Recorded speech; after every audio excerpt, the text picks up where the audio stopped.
सभी बहन भाइयों को हमारी हाथ जोड़कर राम राम। आज एक बालाजी का भजन सुनाओगे, पसंद आओ तो लाइक करियो, शेयर करियो, कमेंट करियो।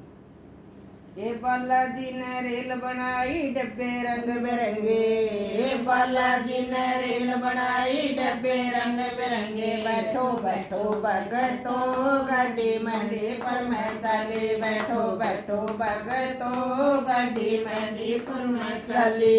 ये बालाजी ने रेल बनाई डब्बे रंग बिरंगे, ये बालाजी ने रेल बनाई डब्बे रंग बिरंगे। बैठो बैठो भगतो गाड़ी मेहंदीपुर में चली, बैठो बैठो भगतो गाड़ी मेहंदीपुर में चली।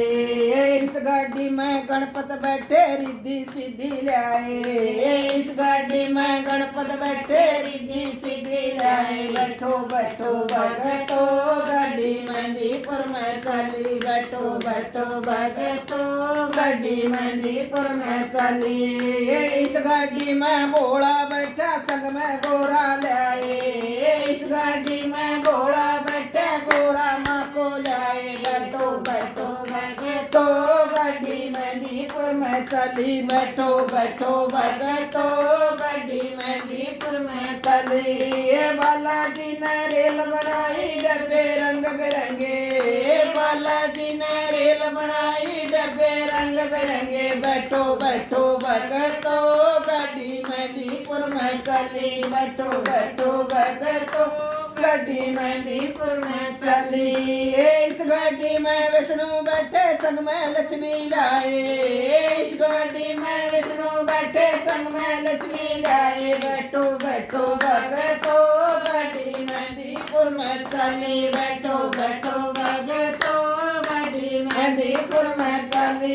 इस गाड़ी में राम जी बैठे संग में सीता लाए, इस गाड़ी में राम जी बैठे संग में सीता लाए। बैठो बैठो भगतो गाड़ी मेहंदीपुर में चली, बैठो बैठो भगतो गाड़ी मेहंदीपुर में चली। बालाजी ने रेल बनाई डब्बे रंग बिरंगे, बालाजी ने रेल बनाई डब्बे रंग बिरंगे। बैठो बैठो भगतो गाड़ी मेहंदीपुर में चली, बैठो बैठो भगतो गाड़ी मेहंदीपुर में चली।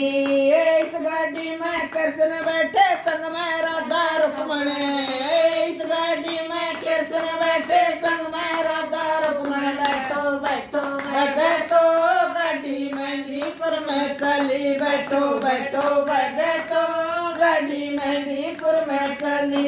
इस गाड़ी में मैया बैठी संग में भैरो बाबा, इस गाड़ी में मैया बैठी संग में भैरो बाबा। बैठो बैठो भगतो गाड़ी मेहंदीपुर में चली, बैठो बैठो भगतो गाड़ी मेहंदीपुर में चली। ये बालाजी ने रेल बनाई डब्बे रंग बिरंगे, बालाजी ने रेल बनाई डब्बे रंग बिरंगे। बैठो बैठो भगतो गाड़ी मेहंदीपुर में चली, बैठो बैठो भगतो गाड़ी मेहंदीपुर में चली। इस गाड़ी में गुरु जी बैठे संगत बैठी सारी, इस गाड़ी में गुरु जी बैठे संगत बैठी सारी। दर्शन कर लो भगतो गाड़ी मेहंदीपुर में आगी, दर्शन कर लो भगतो गाड़ी मेहंदीपुर में आगी। बैठो बैठो भगतो गाड़ी मेहंदीपुर में चली, बैठो बैठो भगतो गाड़ी मेहंदीपुर में चली। ये बालाजी ने रेल बनाई डब्बे रंग बिरंगे, बालाजी ने रेल बनाई डब्बे रंग बिरंगे। बैठो बैठो भगतो गाड़ी मेहंदीपुर में चली, बैठो बैठो भगतो गाड़ी मेहंदीपुर में चली। बोलो बालाजी महाराज की जय।